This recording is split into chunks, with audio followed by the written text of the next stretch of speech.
Let's see about it. Ha, ha, see, ha,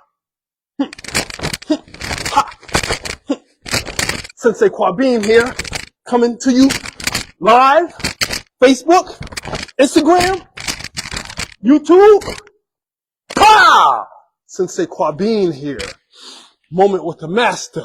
Number 40. What do they say about the number 40?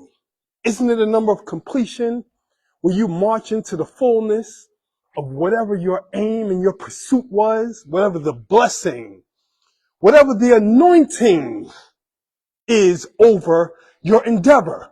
Moment with the master, number 40. Sensei Kwabin here. Let's get into it. Welcome back, family. We're here talking about something that is familiar to many of us, but in a way that is somewhat out of reach for a lot of us. Something that's familiar and out of reach at the same time. We're talking about personal freedoms. What's this one called? How much freedom is enough? How much freedom is enough? When we think about it, we may layer over ourselves an awareness of, I'm free. I'm free to make choices. I'm free to live how I want, to make decisions, to answer to and for myself. I'm relatively free. I'm free. I may have constraints here or there, but essentially I'm free. But when we really evaluate what holds us or what limits us or what constrains us or how far we can go, do we have a fertile answer to how much freedom is enough? Let's get into it. Now, people generally, we believe that we are free for sure, right? We know that in 1865, when was it ratified?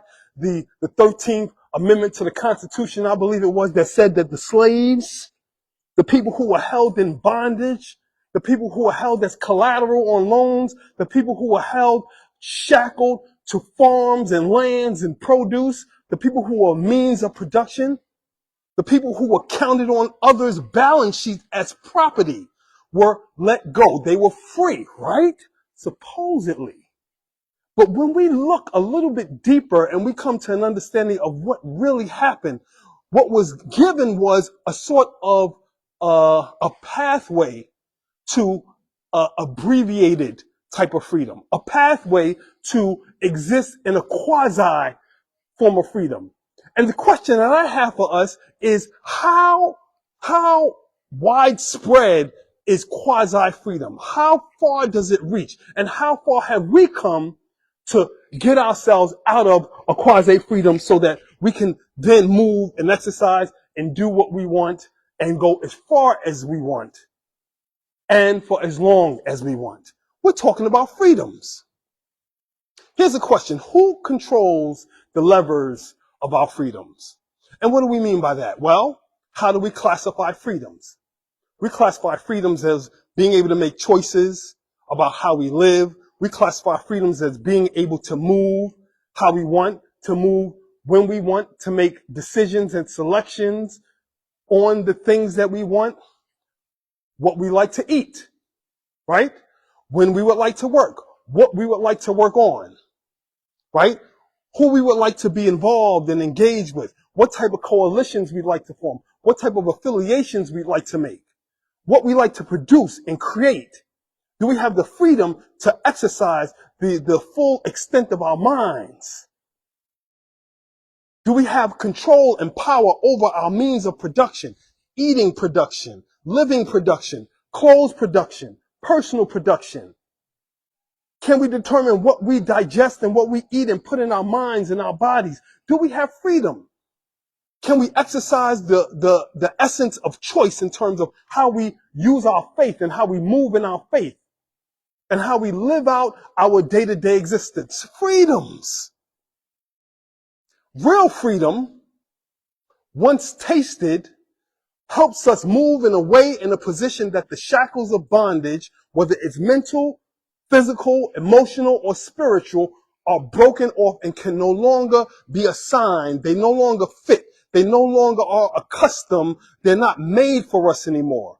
The elements of our freedom are no more held by bondage once we've tasted real freedom. I say this, bondage in a way equals being controlled.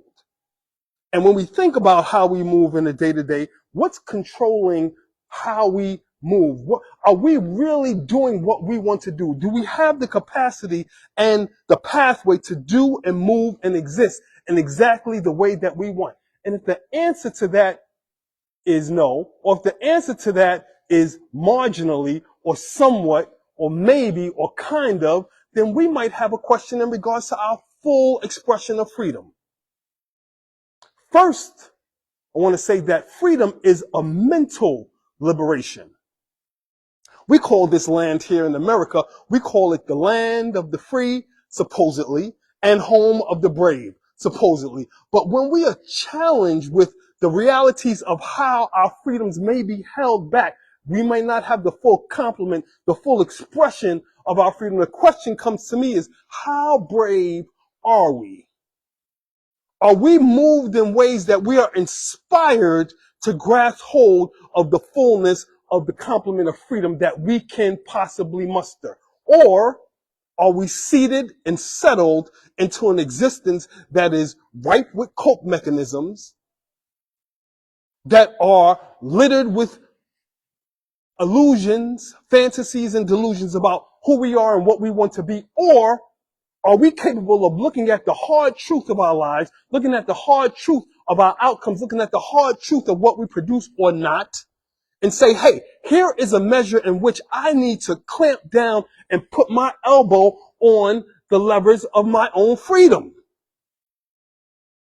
You know, there's no harder task than to go and to try and have a conversation with someone about freedom who is not aware that actually their bondage or their freedoms are being controlled, that's leading to a form of bondage, right? One thing that we can do is if we say, hey, you know, I'm not really having these outcomes. I'm not really having the results. I'm not really eating the type of food that I want to eat. That's a big one for me, right? In some measures and degrees, the food chain has me somewhat in bondage. And so part of me is collaborating and finding cooperative partnerships where I can move closer to a food chain that meets more with the standard of what I like to put in my body. Moving more in a cooperative and a food chain that moves closer to the standard of what I like to put in my mind. What am I watching? What am I observing? What am I consuming? Freedom. Because if we do know, or if we would like to keep the best frame for ourselves, if we would like to keep the most able-bodied position, if we would like that, then we're going to be mindful about what possibly we take in. We're going to be mindful about how we move, what we consume, what we digest, what we associate with, how we align, and how we cooperate.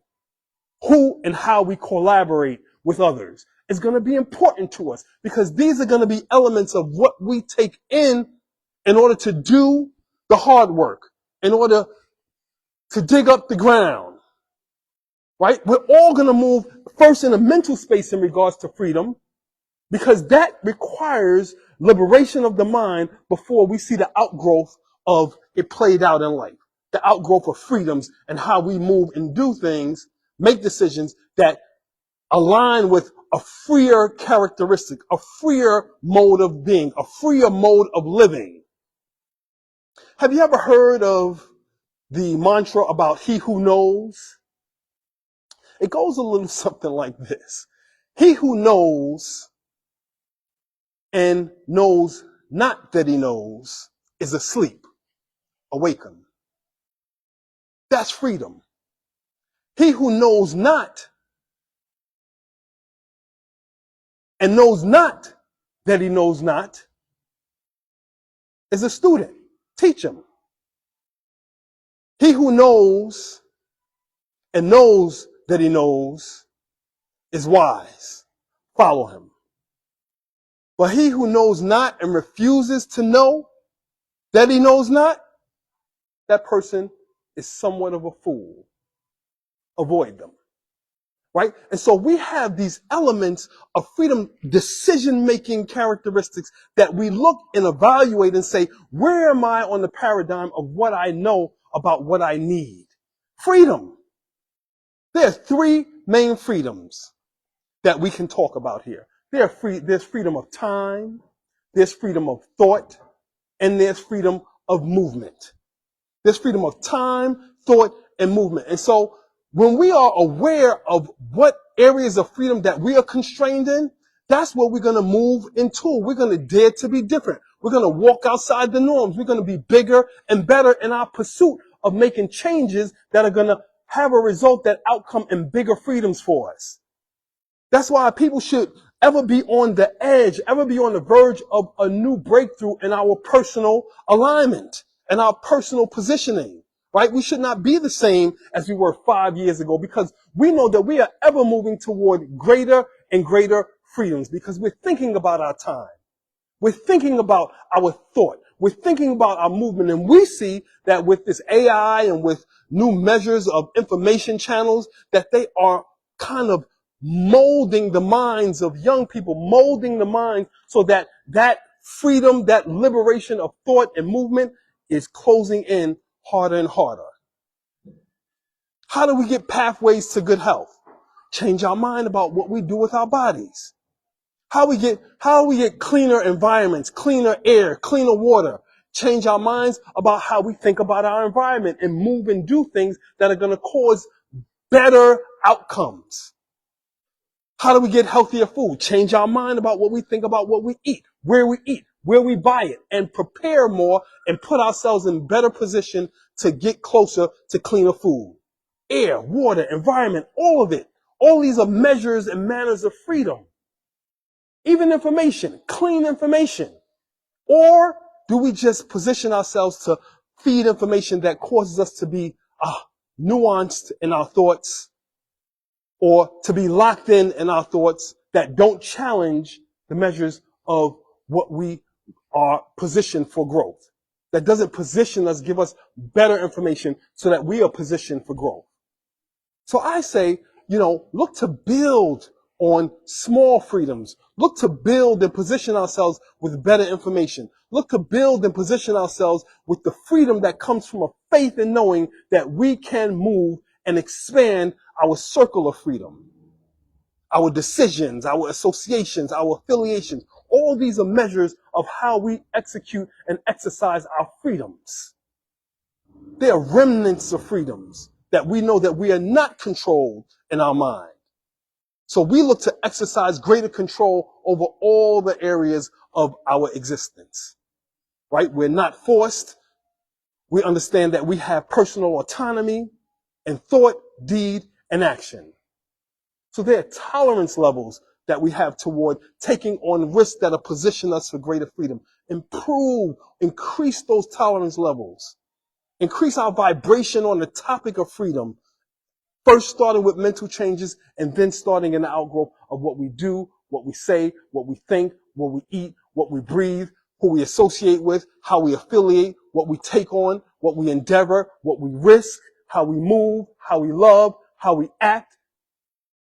All of it under the banner of personal freedoms. Once tasted freedom, the shackles of bondage no longer fit. They're broken, and there is no going back.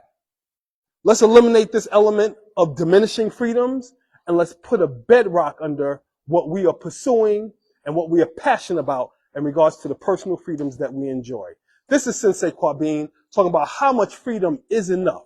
Let's make progress toward our best, right? And let's always remember that we are our own salvation. Sensei Kwabin, Moment with the Master, number 40. I want you to know, personal freedoms, arise.